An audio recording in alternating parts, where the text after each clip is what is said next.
eu supus o poder que vem de cima.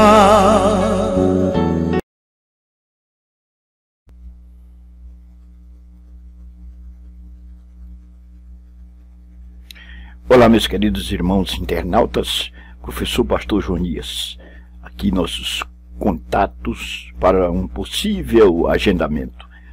Nosso WhatsApp, esse telefone aqui, WhatsApp, nosso telefone fixo e o nosso e-mail. Caso você deseje um palestrante sobre Escola Bíblica Dominical, ou também sobre o Apocalipse, nós estamos aqui desejosos de desenvolver essa palestra aí na sua igreja. Dizendo que esse link aqui é o link que está sempre na descrição dos vídeos para remetê-los ao blog Net Dominical, que é um blog dedicado exclusivamente à Escola Bíblica Dominical, onde você encontra as lições grátis ali, vídeos e muitas coisas interessantes sobre a Escola Bíblica Dominical. Lição 2 do terceiro trimestre de 2017, da editora Betel. O tema: o comunicador e a mensagem de salvação. Lição 2, direcionada para o dia 9 de julho de 2017. Texto áureo: fiz-me como fraco para os fracos, para ganhar os fracos. Fiz-me tudo para todos, para por todos os meios chegar a salvar alguns. 1 Coríntios 9 e 22. Verdade aplicada: é inestimável o valor de uma alma para Deus. Por isso, devemos mover todos os nossos recursos e empregar todas as nossas forças para conduzi-las à salvação. Textos de referência: Atos 2, 46 e 4 e 5 e 42. Introdução. Meu querido irmão internauta que está em busca de algum conhecimento a mais sobre a Escola Bíblica Dominical, especialmente dessa lição. O evangelismo pessoal é a ação de comunicar o plano divino de salvação a partir de um contato direto entre o evangelista e a pessoa a ser evangelizada. Falar de Cristo é uma tarefa que exige vida prática. Quer dizer, você não pode tentar persuadir o pecador à salvação sem que você seja salvo, sem que você tenha passado pela experiência da salvação em Cristo Jesus. Então, você precisa primeiro conhecer a Deus para poder levá-lo àqueles que estão à penumbra deste conhecimento. Há uma necessidade de conhecermos pessoalmente Jesus Cristo para poder comunicar isso às pessoas que estão à nossa volta. A comunicação do Evangelho. A Bíblia nos diz: quão formosos os pés dos que anunciam a paz, dos que anunciam coisas boas. Romanos 10 e 15, parte B. A palavra de Deus é poderosa e jamais volta vazia. Devemos saber manejá-la bem. Para isso, precisamos conhecer a Cristo, a nós mesmos e o que vamos anunciar. Em 2 Timóteo, capítulo 2, versículo 15, diz: procura apresentar-te a Deus aprovado, que não tem de que se envergonhar, que maneja bem a palavra da verdade. A comunicação do Evangelho exige de nós um conhecimento da palavra de Deus. A palavra viva e eficaz. Precisamos saber manejá-la. Imaginem vocês tentando lutar contra um inimigo com uma arma que você não conhece e não sabe manejá-la. O inimigo fatalmente lhe vencerá. Aqui não é diferente. Precisamos conhecer a espada de dois gumes, a palavra de Deus, que é a única arma de ataque contra o nosso inimigo. Vamos tratar disso nos subpontos 1, 2 e 3 anunciando o Evangelho de Cristo, a conexão entre mensagem e mensageiro, entender para comunicar. Anunciando o Evangelho de Cristo. A comunicação do Evangelho pode parecer simples, mas não é. 1 Coríntios 1:17. É uma tarefa difícil, não é fácil. Qualquer pessoa que deseja evangelizar precisa entender que as atitudes falam mais do que qualquer palavra. O corpo a corpo é diferente de um sermão, porque nele o evangelista será questionado, haverá barreiras preconceituosas por parte do ouvinte e muita resistência espiritual também. Por esse motivo, é preciso estar preparado para tal resistência e principalmente estar equipado com a palavra de Deus, 2 Timóteo 2:15, que é o texto que eu citei. Procura apresentar-te a Deus aprovado, que não tem de que se envergonhar, que maneja bem a palavra da verdade. Para se anunciar o Evangelho, precisamos manejar bem a regra de fé e prática, que é a Bíblia Sagrada. Nós vamos expor a palavra de Deus. Nós vamos comunicar a palavra de Deus. E precisamos estar preparados para enfrentar as resistências, saber arguir diante de situações conflituosas, saber proceder e etc. A anunciação do Evangelho não é uma tarefa para qualquer um. Precisamos ter pré-requisitos, ter alguns requisitos indispensáveis. A conexão entre mensagem e mensageiro. Aqueles que anunciam o Evangelho não podem ser como atores de comercial de TV, que tentam convencer o público e adquirir um produto que eles mesmos não usam. O comunicador do Evangelho deve fazê-lo como um profeta que apresenta a verdade de Deus tal como ela é e vive.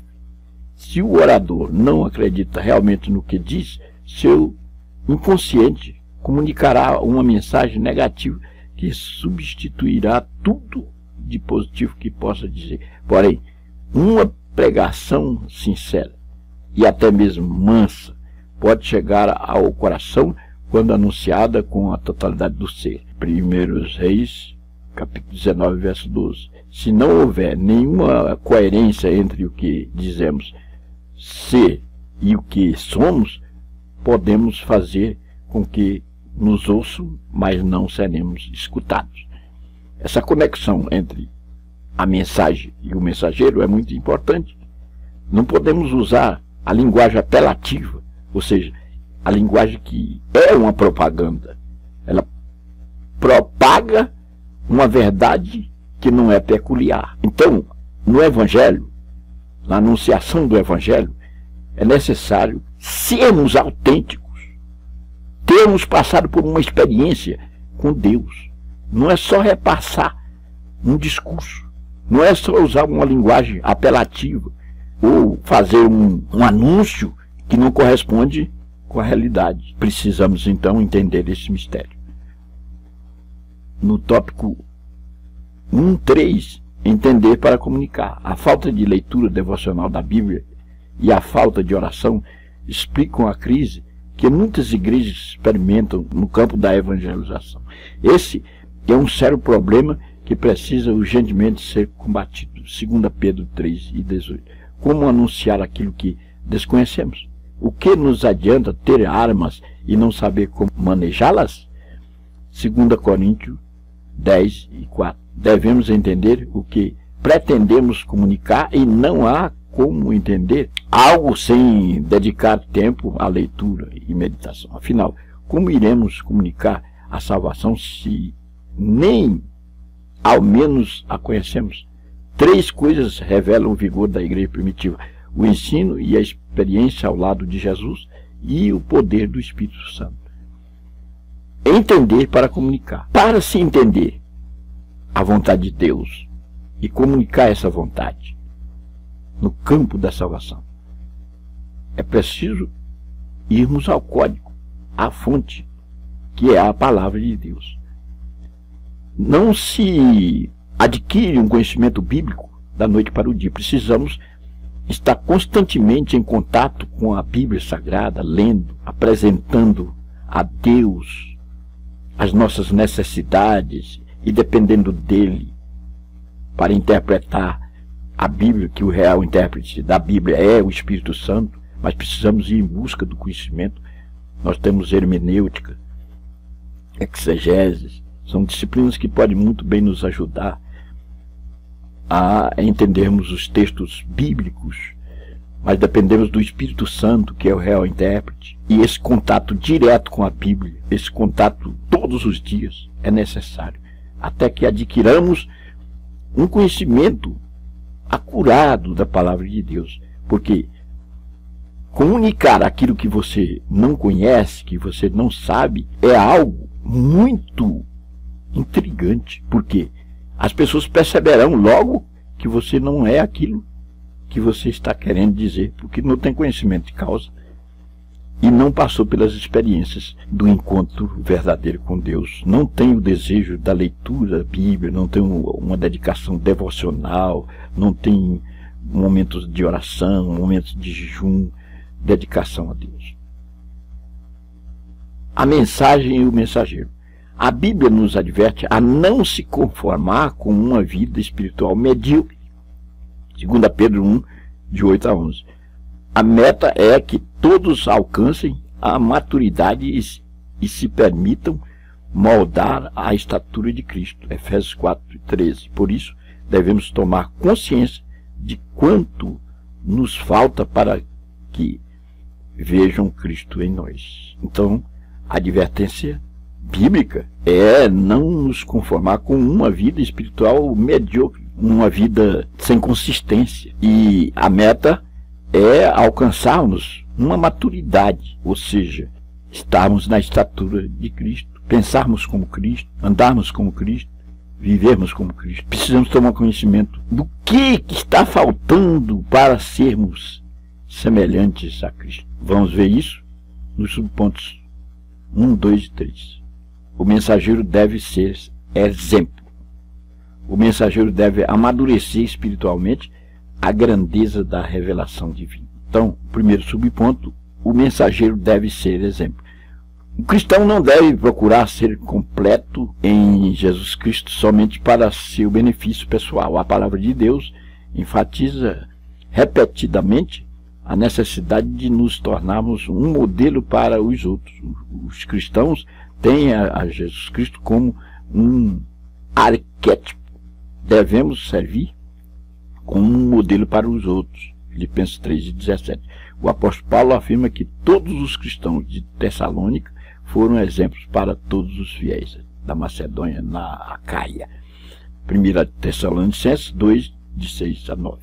Exemplo foi a palavra dirigida a Timóteo, 1 Timóteo 4 e 12, Tito 2 e 7, e os líderes da igreja, 1 Pedro 5 e 3. Meu irmão, é aqui o alvo desta lição nos aclarar que precisamos ser um modelo, um exemplo. O cristão não deve procurar ser completo em Jesus Cristo somente para o seu benefício pessoal. E é aí que vem a palavra de Deus enfatizando repetidamente a necessidade de nos tornarmos um modelo para os outros. As pessoas precisam olhar e enxergar em nós um modelo, ver em nós um paradigma, assim como os cristãos têm em Jesus Cristo como um arquétipo, como um modelo, como alguém muito especial que preenche todos os requisitos e que nos causa admiração. Devemos servir como modelo para os outros. E está registrado na Bíblia, no capítulo 3, verso 17 de Filipenses. O apóstolo Paulo afirma que todos os cristãos de Tessalônica foram exemplo para todos os fiéis na Macedônia e na Acaia. E aí o texto de 1 Tessalonicenses de 2, capítulo 2, versículos 6 a 9. E a palavra dirigida a Timóteo, 1 Timóteo 4, 12, Tito 2, 7, e os líderes da igreja, 1 Pedro 5 e 3. Exemplo. A palavra-chave. O pregador, o mensageiro, precisa ser exemplo. Ele precisa ser desejável. As pessoas precisam olhar e ver nele um exemplo de Cristo. O mensageiro deve amadurecer espiritualmente. Os evangelhos sinópticos apresentam como os discípulos evoluíram até a chegarem a refletir Cristo para as nações. Os evangelhos sinópticos são aqueles que apresentam uma mesma argumentação e que são Mateus, Marcos, Lucas. Esses três evangelhos, Mateus, Marcos e Lucas. João não faz parte dos sinóticos. O que esses evangelhos juntos têm em coro uma mesma mensagem? A mensagem da evolução dos discípulos refletindo Cristo para as nações. Inicialmente Jesus fez um convite, Lucas 9, 23. Depois ele deu elementos para análise e reflexões, como milagres para edificar a fé e verdades acerca da vida. Quando já estavam aptos e maduros para decisões, lhes perguntou: quem sou eu?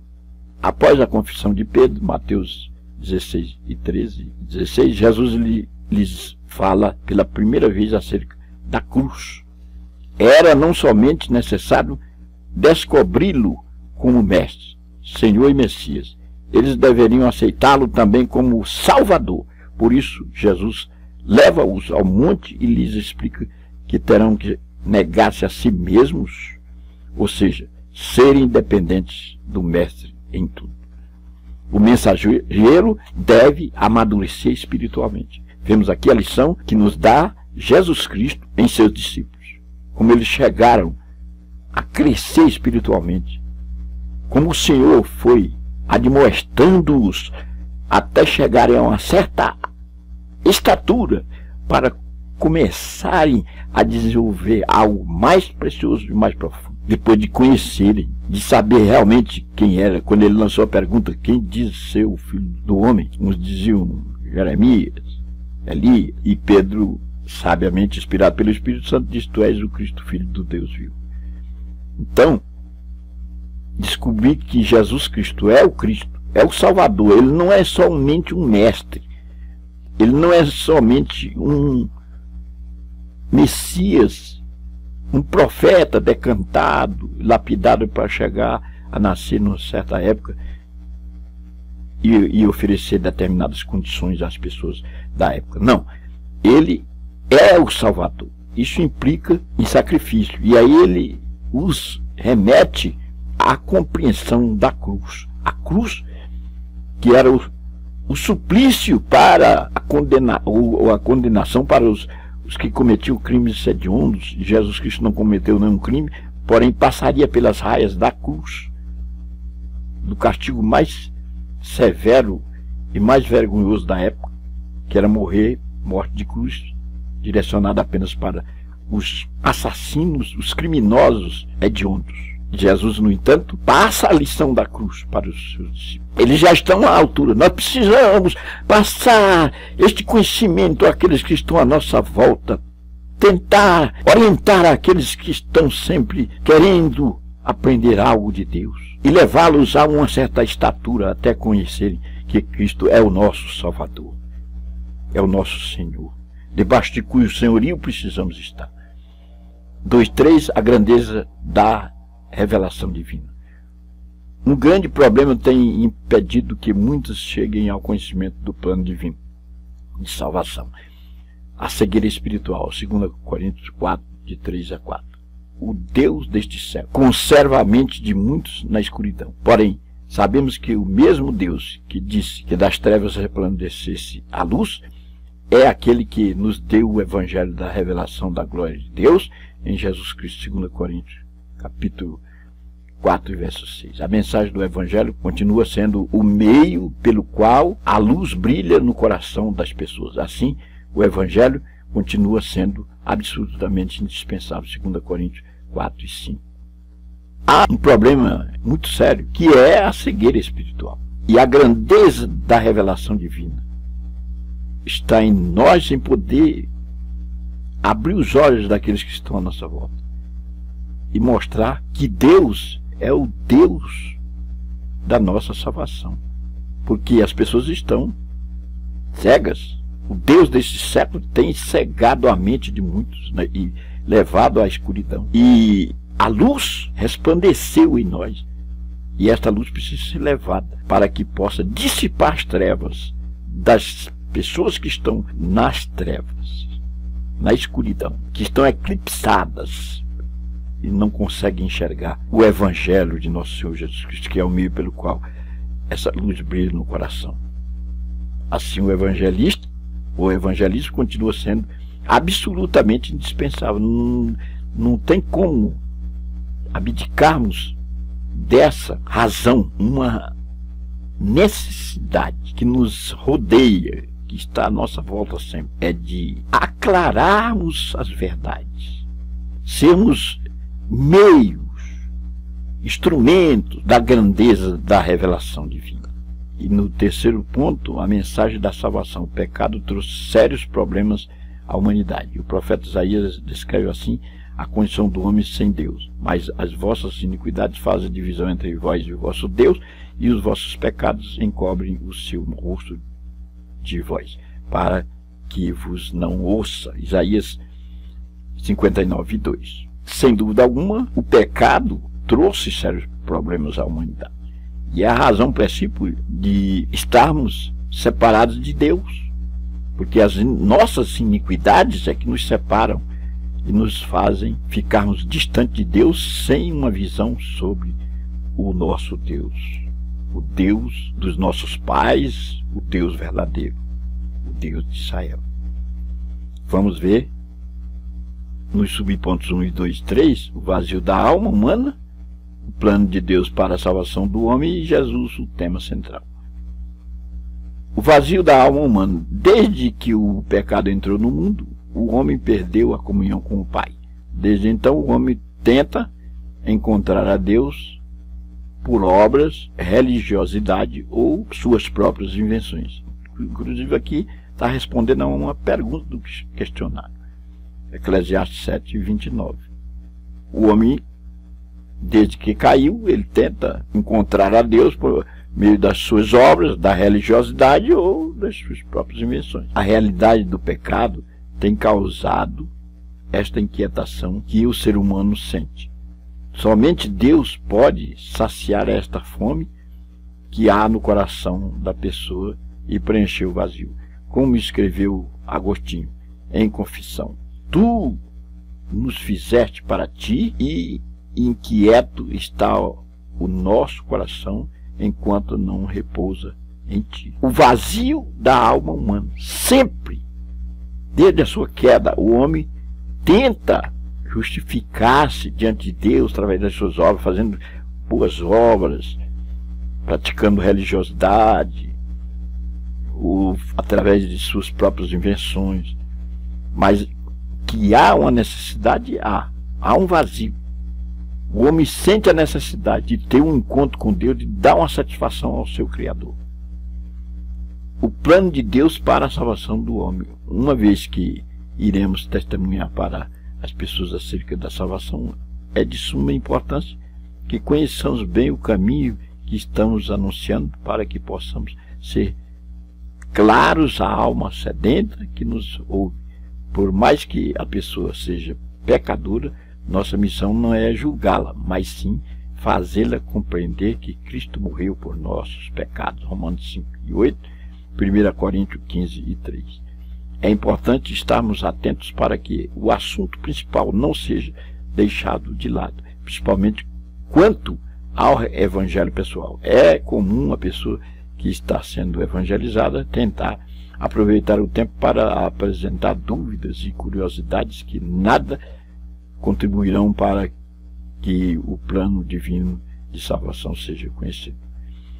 Os questionamentos que nós vamos nos deparar diante deles são naturais, e nós precisamos estar aptos para testemunhar as pessoas acerca da salvação. Nós somos testemunhas. O que é uma testemunha? É alguém que tem uma experiência e que tem condições de contar algo sobre aquilo que viu. Nós conhecemos o nosso Deus.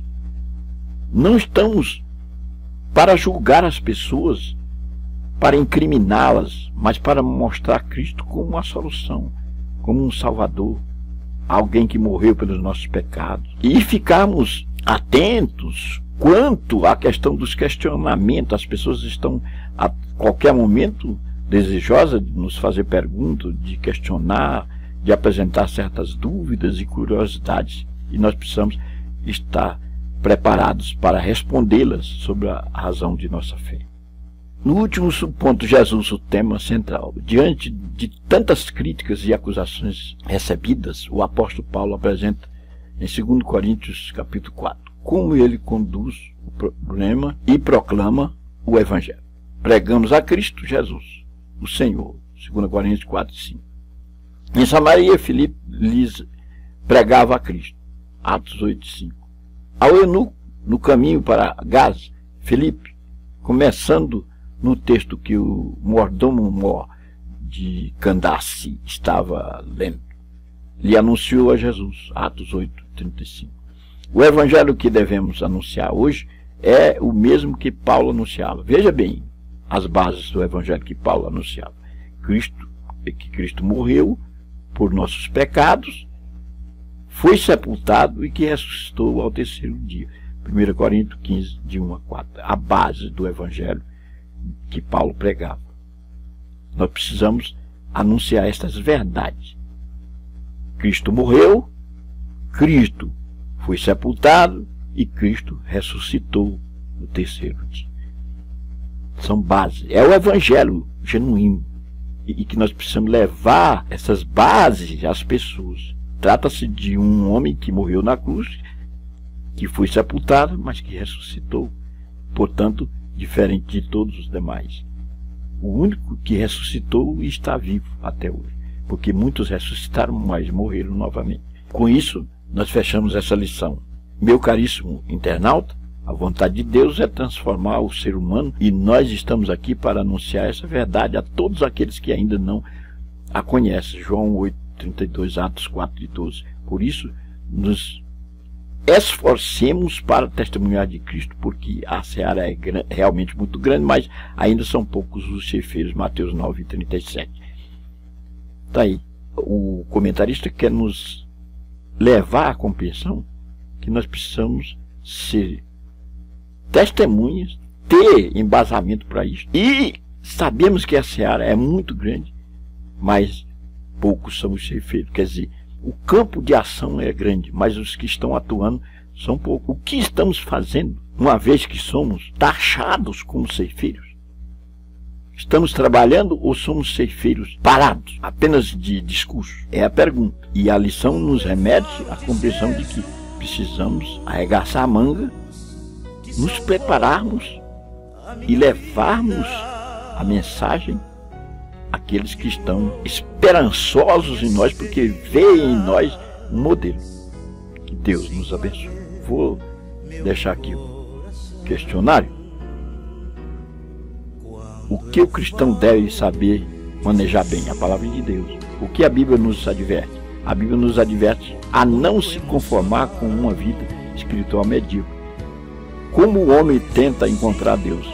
Vos falei, o homem tenta encontrar Deus por obras, religiosidade, por suas próprias diversões. Qual é o evangelho que Paulo anunciava? As bases. Eu disse, Cristo morreu por nossos pecados, foi sepultado e que ressuscitou ao terceiro dia. Por que devemos nos esforçar para testemunhar de Cristo?